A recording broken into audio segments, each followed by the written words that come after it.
promise you, I told you I was gonna beat it.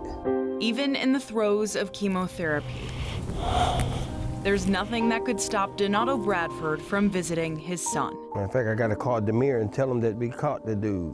Just like there's nothing he wouldn't give Look here, buddy. for it not to be here. Got some people that want to see you right quick. Staring down at his own name, the one he lovingly gave his only son. He was goofy, always smiling, laughing.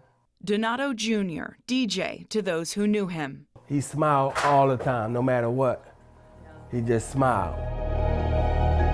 And he was making his family proud, pursuing his love of music at SAE Institute of Atlanta. I got sick, so he was worried. And I told him, I said,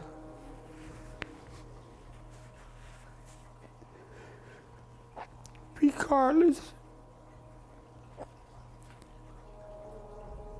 what happens, you finish school.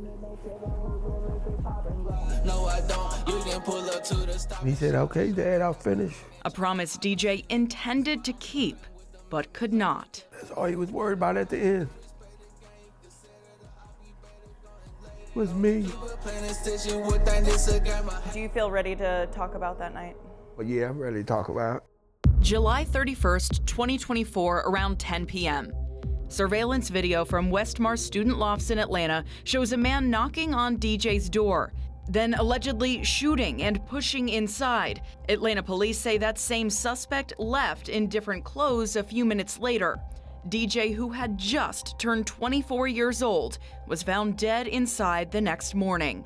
Atlanta police say the suspect's car was caught on camera too, the plate leading them to a man named Nahjel Williams, a felon with an extensive criminal record in Georgia, including assault and battery, disfiguring victims, drugs, stealing a car, and attacking another inmate while in Cobb County detention, according to records 11 Alive Investigates obtained. Investigators in DJ's case noted the suspect in the video has a tattoo matching Nahjel's, and his cell phone, they say, pinged near the scene of the crime minutes before the murder. They said, hey, we got an idea who it is, and we putting out a warrant.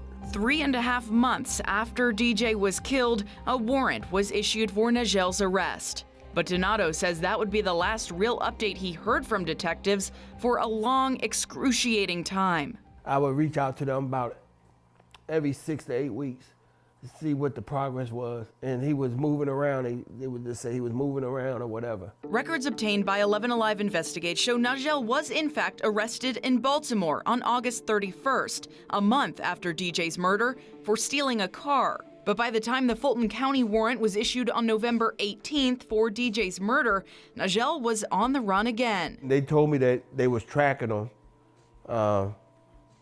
It was a matter of time before they have him. Still, Donato feared not enough was being done to bring his son's supposed killer into custody. Crime Stoppers and all that, we looked through all that, the fugitive area. I would never see nothing about DJ.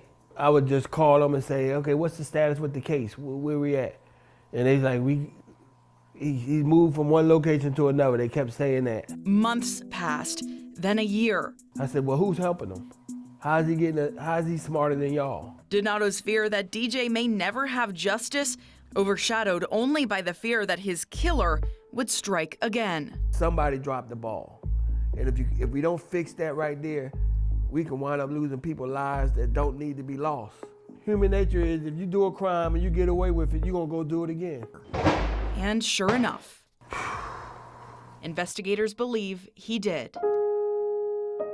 A year and a half after Nahjel Williams allegedly killed DJ, and this is him. He was taken into custody, considered a person of interest in the murder of another young man. Yeah, it was over 400 people there. 31-year-old DeQuavius Quay Graves, a USPS mail carrier in DeKalb County, with a laugh perfectly preserved in the heart of his mom, Shannon. He'd do this little laugh like, and it was just the cutest little smile and laugh. Quay was shot and killed on February 12th of this year while he made a delivery. I just lost it. I just fell out on the floor and I just lost it. I was like, there's no way you're gonna tell me my babies did not make it. I've been asking why since the day it happened. Like, all I hear is he was on his job, delivering a package. Nahjel Williams, the same man wanted in DJ's murder, had reportedly been staying in a halfway house in Decatur. Since Quay was a federal employee, the FBI got involved. Agents searched the home just days after Quay's murder, and with the assistance of DeKalb and Atlanta police, Nahjel was brought into custody. Something was taken from us. We don't know why. Shannon says she didn't know Nahjel had been wanted for another murder from 2024. I am so surprised. Why was he even out on the streets? Why? Like, make it make sense. Who was not doing what they supposed to do? How did he even get this far? From a whole nother state to here? We've asked Atlanta police repeatedly what, if anything, they did to take Nahjel Williams into custody after DJ's death. The department has declined to be interviewed, even about its basic procedures around fugitives. Its only response was to send me this 18-page policy outlining generally how to execute a warrant. This guy committed a murder. He said, nobody's looking for me. What would make you not make this a priority? If he's charged with Quay's murder, Nahjel will be prosecuted in federal court and in Fulton County for DJ's. In March, Nahjel had a preliminary hearing for DJ's murder after pleading not guilty.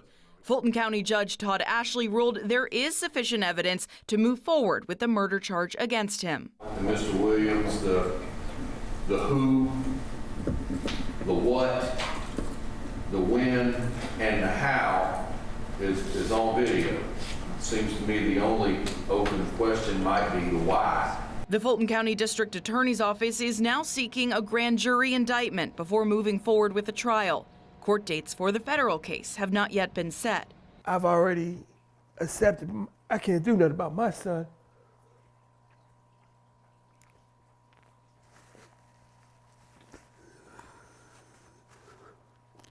But that mailman should have got killed.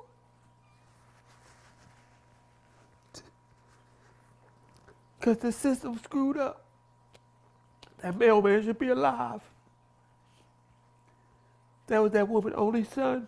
Two families now joined by the same unspeakable grief and unanswered questions. It was always going to be that one spot in my heart that what if, before all this happened, if they would have just taken that smaller step to get him off the streets.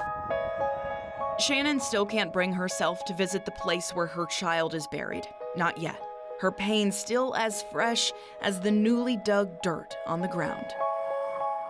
Donato's had more time. I'm going to come out and do some maintenance on you, buddy. But not even time can heal the hurt of knowing that the closest you can get to your child is a piece of stone. They didn't know what it was getting into, when he tried to come after Donato. A marker of something that should have never happened. That's the tone we set, right? Savannah Levins, 11 Alive News investigates.